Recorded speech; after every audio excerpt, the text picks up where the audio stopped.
السلام عليكم ورحمة الله.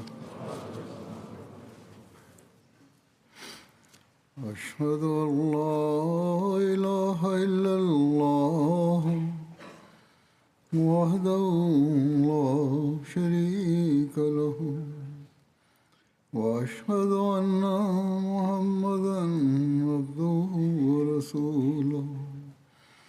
أما بعد فأعوذ بالله من الشيطان الرجيم.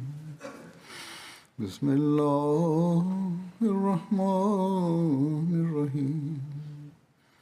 الحمد لله رب العالمين الرحمن الرحيم مالك يوم الدين. إياك نعبد وإياك نستعين. اهدنا الصراط المستقيم صراط الذين أنعمت عليهم غير المغضوب عليهم ولا الضالين.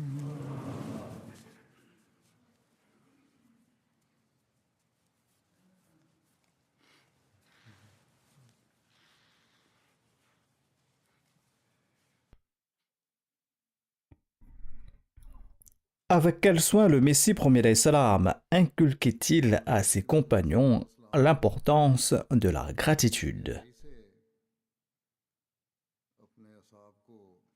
À ce propos, Hazrat Pir Sirajul Haq No'mani rapporte qu'à une occasion, le Messie premier salam lui demanda: quel différent y avait-il aujourd'hui entre toi et Mirambakhsh Soudaï? Il y avait un homme, une sorte de mystique avec qui Pir Saheb avait dû avoir une discussion. Il raconte que j'ai eu peur ne sachant pas ce que le Messie premier salam allait dire. Il a dû entendre tous nos propos. J'ai raconté toute la situation avec appréhension. Il a dit qu'un fou, qu'un dément est marfou al-kalam.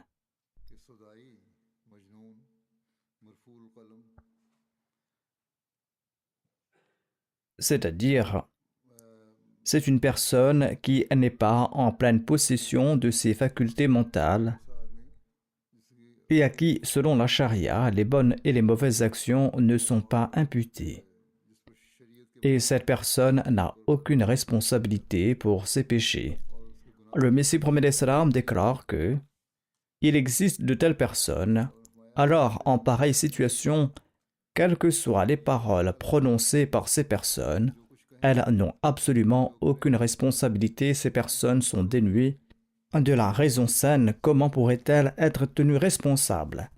La responsabilité incombe à celui qui possède la raison. Le Messie premier salam dit que le monde a l'habitude d'appeler de telles personnes des mystiques, des waliullah, des kutub ou des sahib khidmat.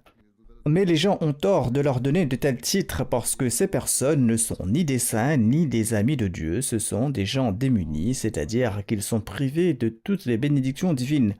Ainsi, ils sont privés de raison, d'esprit, de vêtements, du plaisir de manger et de boire, des bienfaits et des récompenses liées à l'épouse, aux enfants et à leur éducation. Ils sont privés de la reconnaissance et de la connaissance d'Allah le Très-Haut. Ils sont privés de la connaissance sur l'essence et les attributs d'Allah. Ils sont privés du prophète, de la grandeur du prophète, de son suivi et de son obéissance. Ils sont privés de la récitation du Saint-Coran, de ses sens, de ses mystères, de ses connaissances, de ses subtilités. Ils sont privés de la charia et de la tariqa. Ensuite, ils sont privés de la prière qui est l'ascension des croyants et du jeûne, dont seul Allah est la récompense, et des rituels du Hajj et de la Zakat, et enfin, ils sont privés de l'obtention de la récompense et de leur degré. Plutôt que de débattre ou de vous quereller avec de telles personnes, vous devriez remercier Dieu qui vous a comblé de toutes les grâces et de tous les bienfaits, et Allah ne vous a pas laissé dans le dénuement. Allah vous a donné la raison, il vous a donné l'esprit, Il vous a fait bénéficier de la récitation du Saint-Coran, de sa connaissance et de ses mystères, de ses sagesses et de ses subtilités. Il vous a donné la distinction entre le licite et l'illicite en toutes choses. Il vous a accordé la grâce de reconnaître les messagers. Il vous a donné la connaissance de son être et de ses attributs. Ainsi, le Messie promet salam en enjoint de ne pas débattre avec ces personnes qui ne sont pas responsables de leurs actes, mais plutôt d'avoir une bonne conduite à leur égard. Et il a également enseigné la gratitude pour les bienfaits accordés par Allah en disant que nous devrions remercier Allah en voyant de telles personnes, car Allah nous a accordé toutes ces bénédictions. De même, Hazrat Malik Muhammad Hassan Muhammad Saheb raconte que le Messie promet salam était venu pour la prière d'Al-Fajr. Après la Salah, le Messie promet salam nous a interpellés et il a demandé où les saranguis et les tambours ont-ils joué toute la nuit, c'est-à-dire qu'il y a eu de la musique et des chants quelque part dans le voisinage. Quelqu'un a répondu, Huzur, Mirza Nizamuddin Saheb a invité une danseuse et c'est elle qui faisait ce genre d'activité et on lui avait promis 20 roupies pour la nuit. On lui avait promis 20 roupies et toute la nuit, elle a dansé chez Mirza Nizamuddin. Le Messie promet salam soupira profondément et longuement et s'exclama « Allah, quelle loyauté !» Il a dit « Quelle fidélité, quelle loyauté !» Pour 20 roupies, cette danseuse a dansé et chanté toute la nuit, restant éveillée, et nous ne pouvons même pas rester éveillés 1 ou 2 heures pour notre véritable Créateur et Maître, celui qui nous a comblés d'innombrables bienfaits. Et il a répété ces paroles 2 ou 3 fois.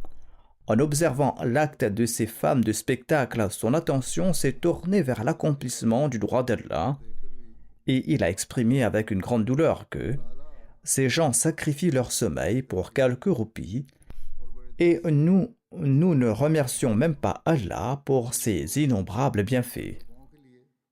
Nous ne nous concentrons pas sur les prières surrogatoires et les prières pour lui, et nous ne pouvons même pas rester éveillés pour la personne de Dieu.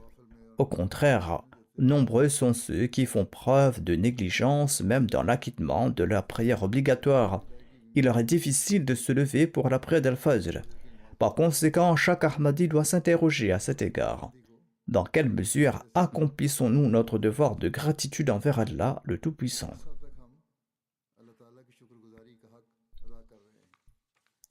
Hazrat Sheikh Mohammed Ismail Sardawi dépeint une image de la gratitude du Messie promet salam lors de ses repas.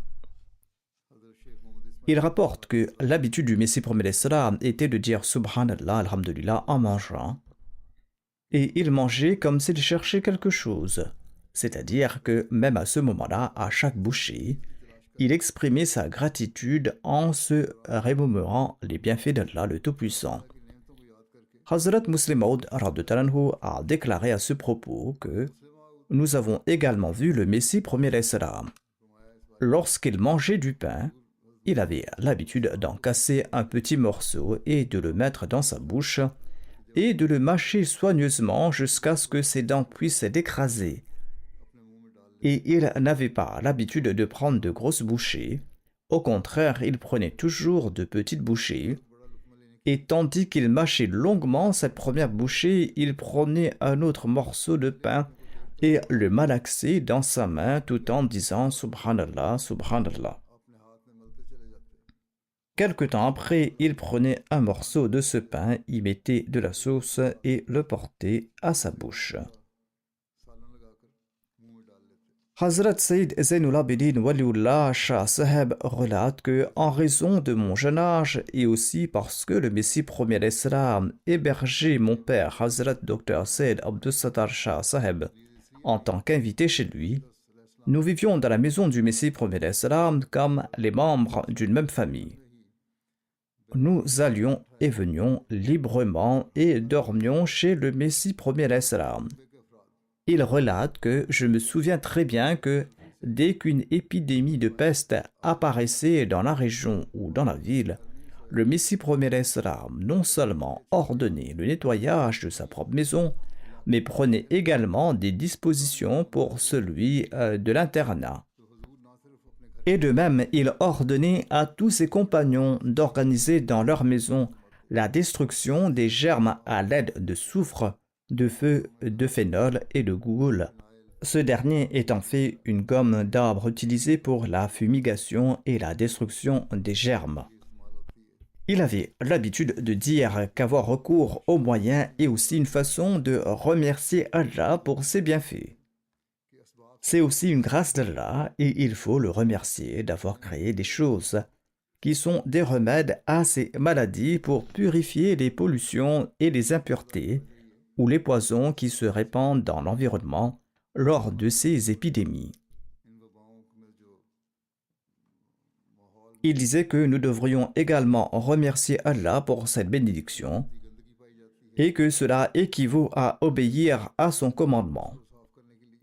Et l'abandon des moyens est contraire à la loi divine, c'est-à-dire ne pas utiliser les moyens est aussi contraire à la charia. La place de la confiance vient après cela, c'est-à-dire il ne faut pas se fier uniquement aux moyens après les avoir adoptés, mais la véritable connaissance est de voir la main de Dieu le Tout-Puissant derrière les moyens. Ce que je fais est aussi une création d'Allah le Tout-Puissant, et je prie qu'Allah y produise pour nous des moyens d'amélioration, et il faudra rendre grâce pour cela. Si l'être humain pense de cette manière, il restera constamment reconnaissant envers Allah le Tout-Puissant. Hazrat Muhammad Ibrahim Saheb raconte qu'une fois, alors que le Messie prophète salam se trouvait à Gurdaspur en 1904 pour l'affaire de Karamdin, il ajoute que il était également à Gurdaspur pendant un mois et il s'était présenté au service du Messie prophète salam. Il raconte qu'un jour, un ami originaire de Multan a apporté des dattes fraîches. Et un ami a fait remarquer que ces dattes sont de tempérament chaud. Celui qui a apporté les dattes a dit « Mangez autant de dattes que vous voulez, puis mangez un peu d'oignon, et vous n'aurez aucun désagrément. » C'était aussi des remèdes ancestraux de nos aînés, des astuces de traitement qui voulaient que si l'on avait consommé quelque chose à l'effet réchauffant, de manger de l'oignon pour annuler l'effet. Le Messie prophète salam a dit qu'Allah a merveilleusement pourvu à tout, en ce sens que pour chaque chose, un correctif est également présent, c'est-à-dire qu'une autre chose existe pour protéger de ses effets. Le Messie prophète salam déclare « Mangez autant de mangues que vous voulez ». On dit aux patients diabétiques qu'ils ne devraient pas manger des mangues qui sont très sucrées. Mais le Messie prophète salam déclare « Mangez quelques jambons ». Les jambons sont aussi un traitement pour les diabétiques et aucun problème ne surviendra. La banane a aussi ses avantages et ses inconvénients. Vous pouvez donc en manger autant que vous voulez, ensuite prendre un peu de riz cru et tout sera digéré. Le Messie prophète salam a prononcé un discours déclarant que Dieu a pourvu à l'être humain de 6 excellentes dispositions spirituelles et physiques que l'homme ne peut même pas lui en témoigner suffisamment de gratitude. Le Messie prophète salam a exprimé sa gratitude après avoir été guéri d'une maladie lorsqu'il écrivait son ouvrage Tadhkiratu Shahadatain. Il a déclaré que quand j'ai commencé à écrire ce livre, mon intention était de compiler ce traité et de l'emporter avec moi avant de me présenter le 16 octobre 1903 à Gurdaspur pour une affaire judiciaire qui a été intentée contre moi au pénal par un adversaire. Il se trouva donc que je fus atteint d'une violente douleur au rein. J'ai pensé que ce travail était resté inachevé et qu'il ne restait que quelques jours. Et si je restais ainsi atteint de cette douleur au rein, qui est une maladie mortelle, alors cet ouvrage ne pourrait pas être achevé. C'est ainsi que Dieu le Tout-Puissant m'a incité à la prière, et ainsi une nuit, quand environ 3 heures s'étaient écoulées après minuit, j'ai dit au mien que j'allais prier et qu'il devait répéter Amin par la suite. Ainsi le Messie prophète salam avait réuni toute sa famille. Dans cet état douloureux, j'ai prié en pensant à Sahibzada Hazrat Maulvi Abdul Latif Saheb en disant « Oh Allah, je voulais écrire ce livre pour ce défunt. » Et le Messie promet salam dit qu'au moment où j'ai fait cette prière, j'ai aussitôt ressenti de l'assouplissement et j'ai reçu une révélation. Salamun qawlun min Rabbir Rahim. C'est-à-dire, il y a la paix et le bien-être, c'est la parole du Dieu miséricordieux. Le Messie promet salam déclare que je jure par celui dans la main de qui se trouve ma vie, qu'il n'était pas encore 6 heures du matin que j'étais complètement rétabli, et ce même jour, j'ai écrit près de la moitié du livre.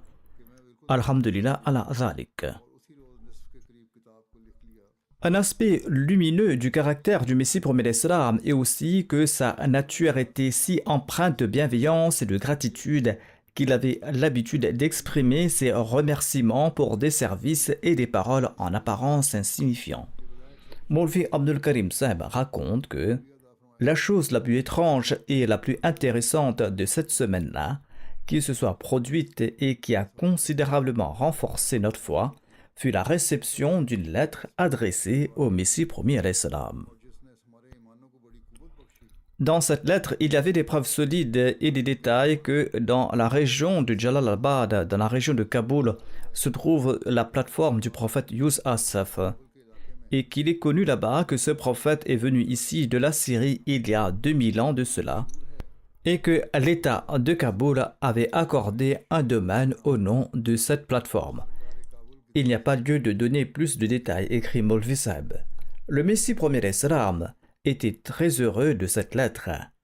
Allah est témoin et omniscient, et le Messie premier salam a dit dans cette effusion de joie qu'Allah le Tout-Puissant est témoin et omniscient, que si quelqu'un m'avait apporté des millions de roupies, je n'aurais jamais été aussi heureux que la joie que j'ai ressentie lorsque j'ai reçu cette lettre. Maulvi Abdul Karim déclare que mes frères, cette joie face à une question religieuse, n'est-ce pas là ainsi que le Messie premier salam vient de la part d'Allah? Qui est celui qui aujourd'hui se réjouirait ainsi à l'idée de l'exaltation de la parole d'Allah? Je jure par Allah et je dis qu'à ce moment-là, en voyant et en mesurant la joie du Messie premier salam, je ressentais une profonde honte dans mon cœur, car bien que j'étais moi-même heureux et que les amis se réjouissaient aussi qu'un autre chemin s'était ouvert pour la défaite de l'égarement et qu'à présent le plan complet de l'avancée du Messie était disponible, mais le bonheur du Messie premier salam était sans égal. Lorsque le Messie premier salam a écrit son ouvrage Brahin Ahmadiyya, il a inscrit dans ce livre le nom de ceux qui en avaient assuré le financement, et tout en les remerciant, il a formulé un appel à la prière. Et dans cette liste de prières figurent également les noms de ceux qui ont donné 5 roupies, 2 roupies ou même 2 annas. Le Messie promet salam écrit que quelle immense gratitude ne devons-nous pas témoigner au Seigneur de l'univers, lui qui en premier lieu, ma humble personne par sa seule grâce et sa bienveillance et sa faveur invisible, accordé à la capacité de compiler et d'écrire ce livre. Et qui ensuite, pour la publication, la diffusion à l'impression de cet ouvrage, a rendu les dignitaires, les aînés et les grandes figures, les émirs et les autres frères et les croyants musulmans de l'islam, désireux, enclins et attentifs. Il est donc impératif en ce lieu de remercier tous ces bienfaiteurs, car grâce à leur attention généreuse, mes objectifs religieux ont été préservés de la perdition et mes efforts ont été sauvés du gâchis. Je suis si redevable de l'aide de ces personnes que je n'ai pas les mots pour les remercier. Surtout quand je vois que certaines personnes ont fait des pas supplémentaires en faveur de cette œuvre de bienfaisance et que d'autres ont fait des promesses pour des aides supplémentaires. Eh bien, ma gratitude et ma reconnaissance augmentent davantage.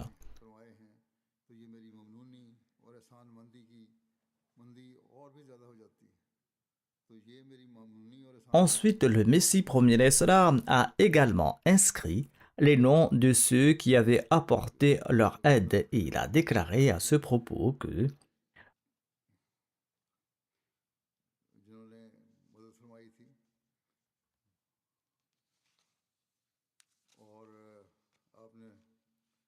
j'ai magnifiquement inscrit les noms bénis de tous ces hommes courageux et déterminés qui ont généreusement contribué à l'achat et à l'impression de ce livre, ainsi que les montants de leurs dons.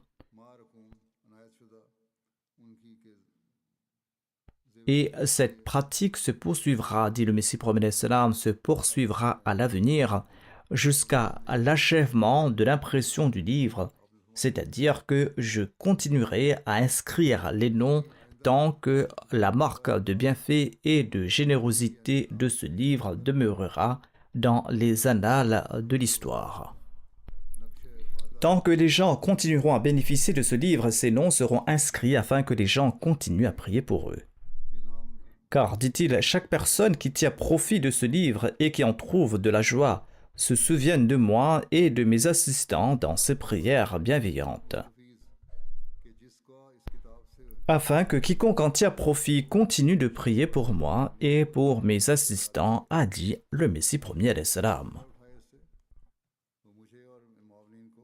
Le Messie premier alayhi salam a également rédigé un ouvrage intitulé Minanur Rahman, dans lequel il a prouvé que la langue arabe est la Ummul al-Sina, c'est-à-dire la mère de toutes les langues.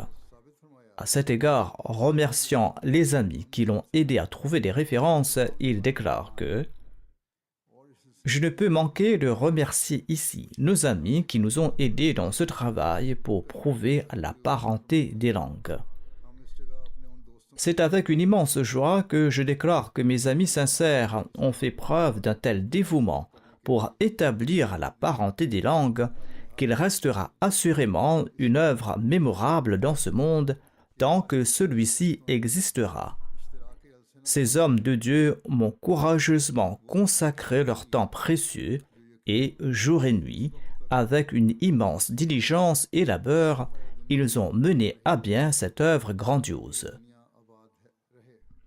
Je sais qu'ils recevront une grande récompense de la part de Dieu, dit le Messie prophète salam, car ils ont participé à une bataille où les trompettes de la victoire retentiront bientôt en faveur de l'islam.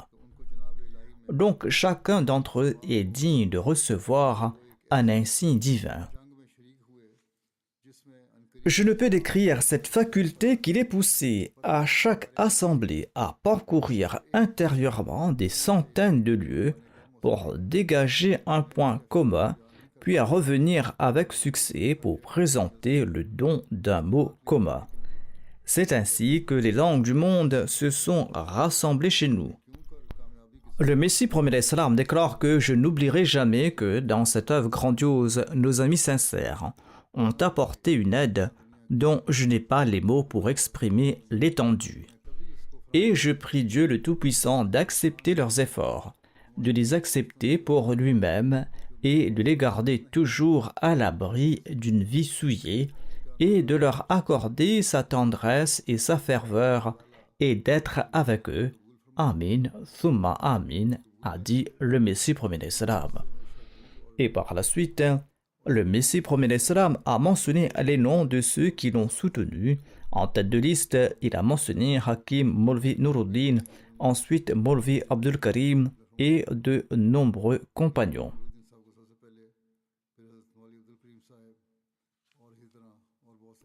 Le Messie prophète salam déclare: Dieu c'est le mieux qui a fourni le plus d'efforts dans ce travail et il ne laissera pas se perdre à la labeur d'une personne sincère.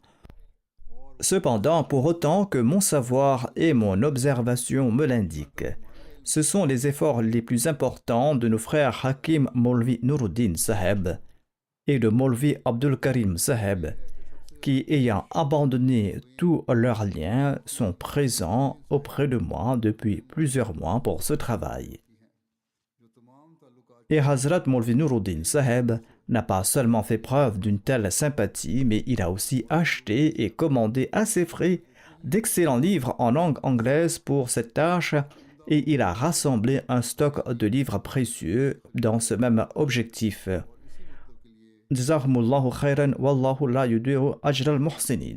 C'est-à-dire qu'Allah les récompense de la meilleure manière et Allah ne laisse pas perdre la récompense de ceux qui font le bien. En évoquant Mia Mansour Mohammed, le Messie premier d'Islam déclare: en guise de gratitude pour les bienfaits d'Allah, il est du devoir de mentionner que dans mes importants travaux de rédaction et de composition par la grâce d'Allah, Allah m'a accordé un collaborateur sincère et excellent et précieux, à savoir mon cher Mia Mansour Mohammed, un copiste à la très belle écriture.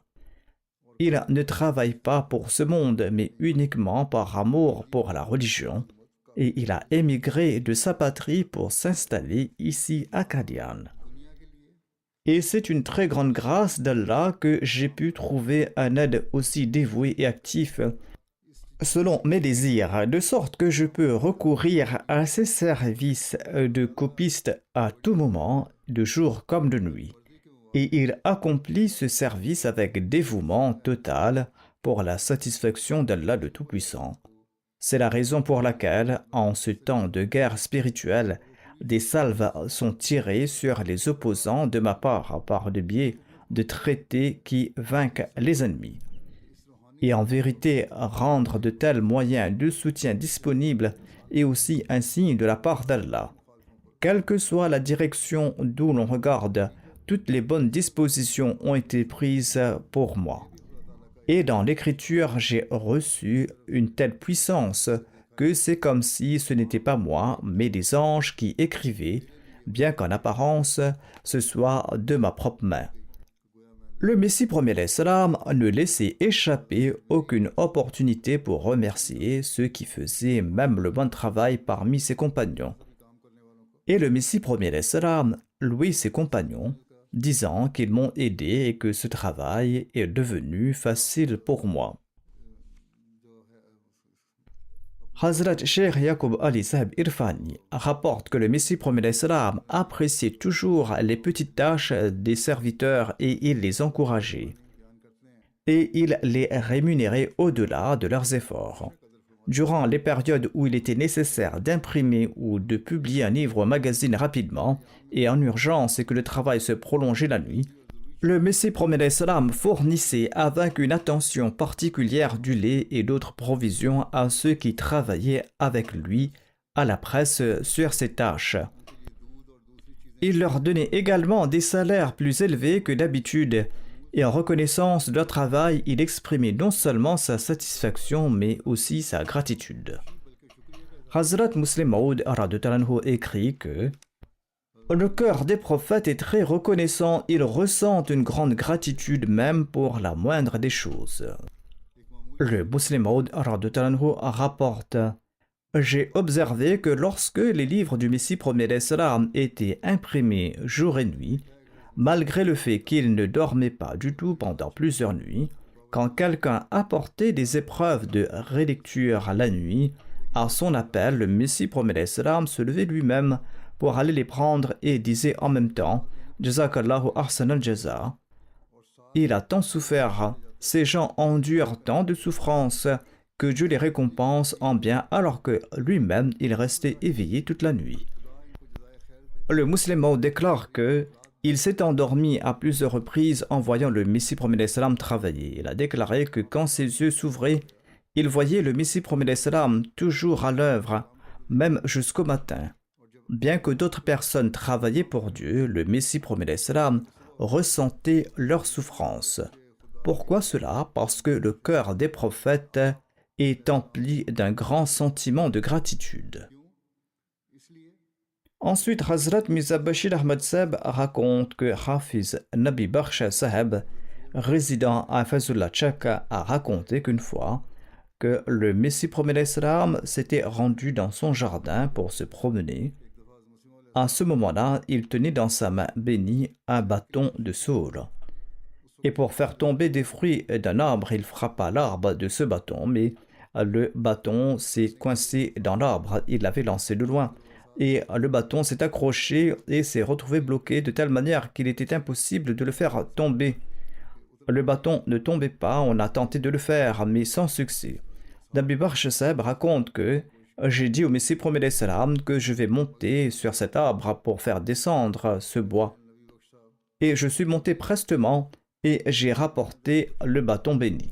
Le Messie promet l'Islam était très content et étonné, et il répétait avec des mots pleins d'amour que Mian Abi Baksh, c'est un exploit que vous avez accompli en montant sur l'arbre et en ramenant immédiatement ce bâton. Comment êtes-vous monté sur cet arbre et où avez-vous appris à grimper ainsi? Cette canne datait de l'époque de mon père et vous l'avez pour ainsi dire présenté de nouveau aujourd'hui. Le Messie promet l'Islam répétait également à maintes reprises en chemin que Mian Abi Baksh avait fait preuve d'un grand talent en grimpant à l'arbre pour détacher la canne. De plus, le Messie promet l'Islam ne tutoyait personne, qu'il soit grand ou petit. Bien que j'étais un enfant, le Messie promet l'Islam ne m'avait jamais tutoyé. Hazrat Mirza Bashir Ahmad Sab écrit que le docteur Mir Mohammad Ismail Sab m'a raconté que lorsque quelqu'un apportait un présent au Messie promet l'Islam, il était très reconnaissant et il évoquait également à la maison la sincérité du donateur en disant que telle ou telle personne a envoyé ceci.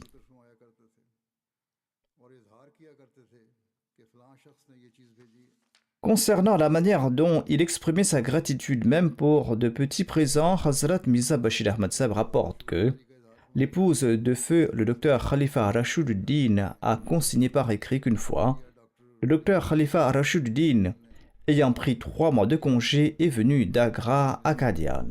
À Agra, il existe une pâtisserie sucrée de la sorte de balushahi nommée khurma. Une pâtisserie qui était très fine et de grande taille. Le Messie promet l'Islam l'appréciait également. Quand le docteur Saheb venait, il apportait toujours du khurma pour le Messie promet l'Islam. Un jour, quand il est venu, le Messie promet l'Islam n'avait pas mangé depuis le matin. L'épouse du docteur Khalifa Rashiduddin raconte que je suis entré à la maison à l'heure de l'Asr et le Messie promet l'Islam était très heureux. Il m'a demandé à propos des nouvelles du voyage. Ahmadjan a dit que le repas était prêt, mais le Messie promet l'Islam a répondu que je n'ai pas envie de manger. Ensuite, Hazrat Ahmadjan a dit que Murad Khatoun, c'est-à-dire la visiteuse, vous apportait du khurma. Le Messie promet l'Islam était très heureux. Il a dit que j'aime cela, apportez-moi-en. On a présenté cela au Messie promet l'Islam. Il en a fait l'éloge. Il a dit tellement. Il en a mangé une partie et il a dit garde-les pour moi. J'en ai mangé une partie, j'en mangerai le reste. Et on avait également parlé de sa façon de manger par petites bouchées et en priant. Quoi qu'il en soit, cette dame a dit que mon cœur était empli de joie par tant d'éloges pour cette petite chose que je ne peux décrire cette joie. Lorsque j'en ai parlé au docteur Khalifa Rashiduddin, eh bien, il était très heureux et il a longtemps levé la tête vers le ciel répétant « Subhanallah, Subhanallah ». Le docteur Khalifa Rashiduddin était également quelqu'un de très sincère. Hadrat Muslim Maud relate que lors du procès qui a été intenté contre le Messie promet l'Islam à Gurdaspur par Maulvi Karamdin de Bhin, eh bien, il y avait une pénurie d'argent, les dépenses avaient augmenté. À cette époque, sous l'instruction d'Allah, certaines personnes furent motivées à contribuer, et parmi ces personnes se trouvait le docteur Khalifa Rashiduddin. À cette occasion, il a rassemblé tout ce qu'il possédait chez lui et l'a envoyé en totalité, écrivant qu'il continuerait également d'envoyer tous ses futurs revenus. De ce fait, tout ce qu'il percevait de son salaire et de son cabinet, il envoyait au Messie promet l'Islam.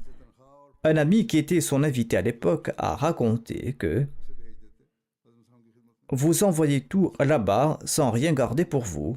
Et le docteur Khalifa Rashiduddin a répondu, oui, tels sont les temps maintenant. À cette époque, le Messie promet l'Islam lui a écrit une lettre que j'ai lue moi-même. Le docteur Khalifa Rashiduddin a déclaré que c'est précisément le moment de servir le Messie promet l'Islam. En tout cas, le Messie promet l'Islam lui avait écrit une lettre et le musulman déclare que j'ai lu cette lettre. Dans celle-ci, il disait que vous avez atteint à la limite du sacrifice. Le Messie promet l'Islam écrivait au docteur Khalifa Rashiduddin en disant que vous avez atteint la limite du sacrifice. Maintenant, vous n'avez plus besoin d'offrir des contributions. Il avait fait un si grand sacrifice. Alors que le Messie promet l'Islam avait affirmé ailleurs, et même il exhortait que vous devez contribuer régulièrement dans des fonds. Il avait même dit que celui qui n'offre pas des fonds pendant 3 mois ne peut pas rester dans cette communauté. Hazrat Muslim Maud déclare que cette lettre est peut-être encore dans la maison du défunt Khalifa Saheb. Il continuait à faire des dons même après cela. Ce n'est pas qu'après avoir reçu cette lettre, il a arrêté à faire des dons. Il continuait à faire des contributions et il allait de toute façon le faire, dit le Muslim Maud, car auparavant, il s'acquittait d'un devoir et ensuite il donnait en guise de gratitude. Dans le livre que le Messie premier d'Islam a écrit sous la révélation divine, le Messie premier d'Islam nous a exemptés d'Al-Wasiya, du legs testamentaire. En effet, dans son livre Al-Wasiya, le Messie premier d'Islam, dit le Muslim Maud, nous a exemptés, nous, ses enfants. Et le Muslim Maud a dit qu'il y avait toujours au fond de son cœur un sentiment de regret d'avoir été, eux les enfants du Messie premier d'Islam, privés d'une occasion de sacrifice. Mais ensuite, l'idée lui est venue que le saint prophète, paix soit lui, priait tellement que Hadrat Aïcha a déclaré que ses pieds s'enflaient. Et en voyant cela, Aïcha Radhatalanha a demandé au saint prophète, paix soit lui, étant donné qu'Allah a pardonné tous vos péchés, pourquoi vous infligez-vous tant de difficultés? Et le saint prophète Mohammed, paix soit lui, a répondu, ne devrais-je pas être un serviteur reconnaissant? Ainsi, en atteignant un tel niveau, dit le Muslim Maud, si ce n'est pas par obligation ou nécessité, alors l'action devait être accomplie par gratitude. Même si ce n'est pas une obligation, cela doit être accompli par gratitude. Ainsi, dit le Muslim Maud, il m'est venu à l'esprit que bien que nous soyons exemptés de la contribution testamentaire, nous devrions tout de même exprimer notre gratitude. C'est pourquoi par la suite j'ai adopté une méthode selon laquelle ma contribution était supérieure à celle des moussis. Et je me suis souvenu que j'avais aussi reçu une révélation de la part de Dieu. Quelques jours après le décès du Messie premier d'Islam, j'ai reçu cette révélation. I'malu ala Daoud shukra, c'est-à-dire œuvrer aux familles de David en signe de reconnaissance. D'ailleurs, Dieu avait désigné le Messie premier d'Islam comme David en disant Ya Daoud amilinas rifqan wa husna, c'est-à-dire ô David, traite les gens avec douceur et bienveillance. Cela signifie que Dieu soulage certaines personnes des efforts, mais il est de leur devoir d'agir également par reconnaissance. Peut-être cette inspiration était-elle là pour dissiper ce doute, dit le Muslim Maud. Le Muslim Maud déclare que par la suite, il a beaucoup donné en contribution. Je dois ajouter un point ici, j'ai reçu des questions à ce propos. La question soulevée de savoir si tous les membres de la famille du Messie premier d'Islam ou les califes ne sont pas tenus de faire des contributions financières et en sont exemptés. Qu'il soit clair que cette exemption ne concernait que ses 5 enfants et non les épouses de ses fils, ni les maris de ses filles, ni leur descendance. Quiconque fera la wasiya devra en tout état de cause verser la contribution financière liée à al-wasiya et devra donner sa part de bien comme les autres testateurs. Quoi qu'il en soit, je tiens également à préciser que le Messie premier d'Islam avait aussi fait don du terrain du cimetière céleste de la Bahishti Maqbara de Qadian. Et c'est peut-être aussi une raison parmi d'autres nombreuses raisons que seul Allah connaît, pour lesquelles Allah a accordé à ses 5 enfants l'exemption de la contribution testamentaire et la permission d'être inhumés dans la Bahishti Maqbara. Mais ces personnes ont fait d'énormes sacrifices. Hazrat Amajan et sa descendance ont également fait de nombreux sacrifices dans chaque fonds financier. En tout cas, comme l'a dit le Muslim Maud, il a fait des sacrifices financiers pour les objectifs de la communauté, des sacrifices qui dépassent ceux d'un simple moussi. De même, les autres enfants du Messie premier d'Islam ont également fait de tels sacrifices. Il doit être clair qu'aucun calife, après le Muslim Maud, n'en est exempté. Au contraire, tous ont fait la wasiya et payent leurs contributions testamentaires.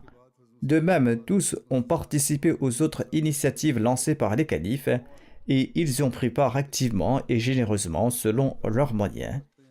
Il n'y a aucune exception ni pour un calife ni pour un membre de la famille du Messie premier d'Islam. L'exception ne concernait que ces 5 enfants du Messie premier d'Islam. J'ai fait cette clarification parce qu'on m'a posé des questions à ce propos.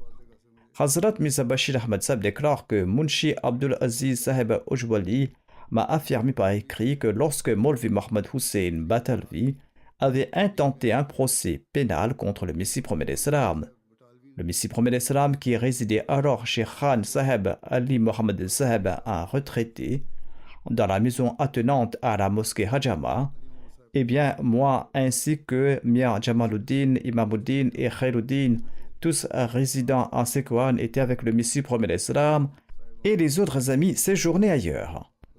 Un jour, le Messie promet l'Islam s'est plaint de troubles digestifs. Généralement, il souffrait de troubles intestinaux et il devait se rendre aux toilettes très fréquemment. Le Messie promet l'Islam nous a demandé de rester couchés en disant que « je me lève, vous ne devez pas vous lever ». Lorsque le Messie promet l'Islam se levait pour ses besoins, eh bien, je me levais aussitôt prenant un broc d'eau et je l'accompagnais. Il en fut ainsi toute la nuit. Chaque fois, il me disait de rester endormi. Au matin, assis de l'assemblée, le Messie promet l'Islam m'a fait remarquer qu'il existe une différence notable entre les disciples du Christ et nos amis. À un moment de détresse, le Christ réveillait ses disciples et il leur disait de rester éveillés, de prier, mais ils s'endormaient, et Jésus les réveillait encore et encore, mais ils se rendormaient. Mais tel est l'état des disciples du Messie de Mohammed. Nous insistons à plusieurs reprises auprès de nos amis pour qu'ils s'endorment, mais ils restent éveillés. Ainsi, en mentionnant le nom de cet humble serviteur, le Messie promet l'Islam a dit « Je ne sais pas si Mia Abdulaziz a dormi cette nuit ou pas. À mon réveil, il se réveille immédiatement avec vivacité et malgré mes insistances répétées pour qu'il reste endormi, il se levait. »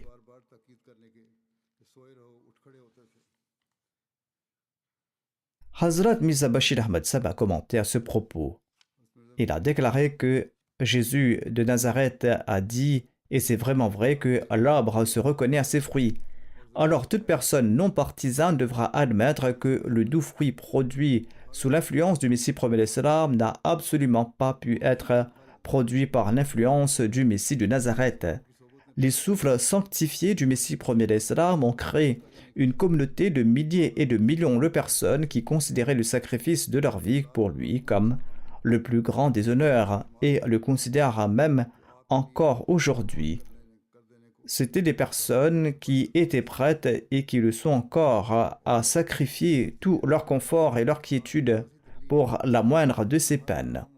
Mais Jésus de Nazareth n'a pas pu maintenir même une petite communauté de 12 disciples et l'un d'entre eux, en échange de 30 roupies, l'a fait arrêter et il avait informé l'État.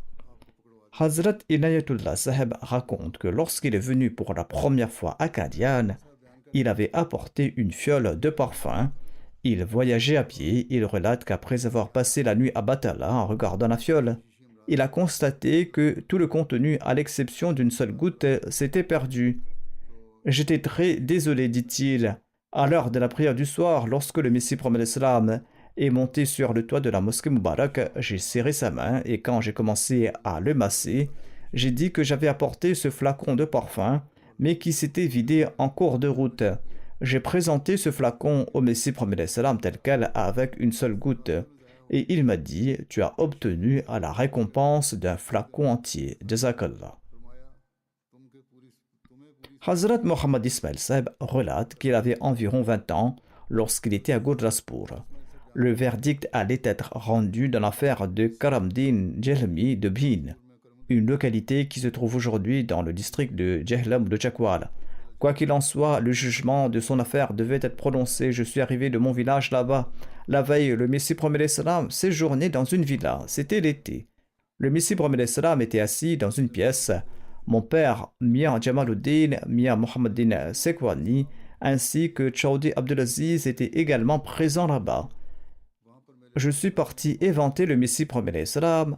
Le Messie promet l'Islam m'a regardé et désignant du doigt mon père Mia Jamaluddin et en souriant, il a déclaré que Mia Ismaël est aussi venu prendre sa part de la récompense. Le fait que le Messie promet l'Islam se réjouisse d'un service aussi modeste et humble, même aujourd'hui, quand cela me revient à l'esprit, me procure une profonde allégresse. Mia Saduddin Saheb relate que le Messie promet l'Islam portait sur lui une couverture de laine qu'il drapait sur son épaule avant de sortir. Un jour, Chaudhry Bolé m'a raconté qu'il était parti à Batala avec le Messie promet l'Islam. Il avait un cheval, le Messie promet l'Islam, monté dessus pendant un certain temps. Ensuite, il le faisait monter, c'est-à-dire Chaudhry Bole Saheb. Il montait lui-même le cheval, ensuite il l'a fait monter, ensuite il a emmené le cheval vide pendant un certain temps afin que celui-ci puisse se reposer. Et le père de Chirar, le portier de la Madrasa Ahmadiyya, m'a raconté qu'une fois le Messie promet l'Islam l'avait emmené au puits Kashmiri afin qu'il prenne un bain. Et par la suite, il a donné un païssa pour qu'il achète des confiseries.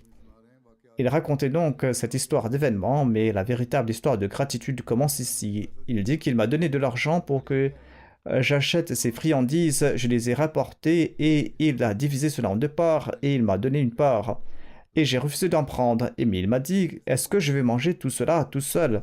L'argent est mien, mais tu as apporté cela, tu as fait un effort, tu as apporté cela, tu as travaillé dur et il m'a donné à la moitié de ses friandises. C'est ainsi que le Messie promet l'Islam montrait sa gratitude pour le travail d'autrui. Il remerciait chacun, grand ou petit, qui travaillait pour lui, quelle que soit sa fonction. J'ai déjà donné plusieurs exemples à cet égard. Cheikh Mohammed Zab raconte que lors de l'affaire de Karamdin, lorsque le Messie promet l'Islam était à Jehlam pour l'audience, mes amis de Batala avaient organisé le thé et nous avaient invités, nous tous les amis, y compris le Messie promet l'Islam, Molvi Abdulatif Sahib Shahid, étions présents. Et le Messie promet l'Islam a demandé qui a offert le thé. Le narrateur a répondu, votre sainteté, ce sont vos serviteurs. C'étaient les intendants de maison, les cuisiniers des demeures de ces dames anglaises, les épouses d'officiers, qui s'en vont proclamer que Jésus est Dieu et son Fils. Ces serviteurs sont présents ici, et ce sont des personnes qui sont les employés ou qui sont de service dans la maison de ceux qui disent que le Christ de Nazareth est le Fils de Dieu. Voici ces gens. Quoi qu'il en soit, le Messie promet l'Islam a entendu cette nouvelle et il a exprimé sa joie. Ensuite, il a remercié ceux qui avaient organisé le thé, qu'ils soient chrétiens, non musulmans ou quels que soient leurs amis. Non seulement le Messie promet l'Islam les a remerciés sur place, mais on rapporte qu'il a même publié un communiqué de remerciement pour eux plus tard dans le journal, mentionnant que ces personnes l'avaient servi là-bas. Ainsi donc, le Messie promet l'Islam leur a accordé cette importance en ne se contentant pas d'exprimer sa gratitude, mais en la proclamant également. Qu'Allah le Tout-Puissant nous accorde également la grâce d'adopter les plus hauts niveaux de reconnaissance.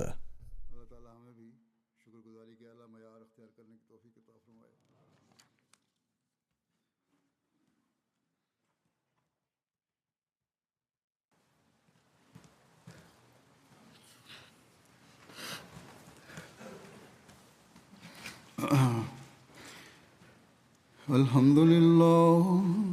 الحمد لله نحمده ونستعينه ونستغفره ونؤمن به ونتوكل عليه ونعوذ بالله من شرور أنفسنا ومن سيئات أعمالنا من يهده الله فلا مضل له ومن يضلل فلا هادي له ونشهد أن لا إله إلا الله ونشهد أن محمدا عبده ورسوله عباد الله رحمكم الله إن الله يأمر بالعدل والإحسان وإيتاء ذي القربى وينهى عن الفحشاء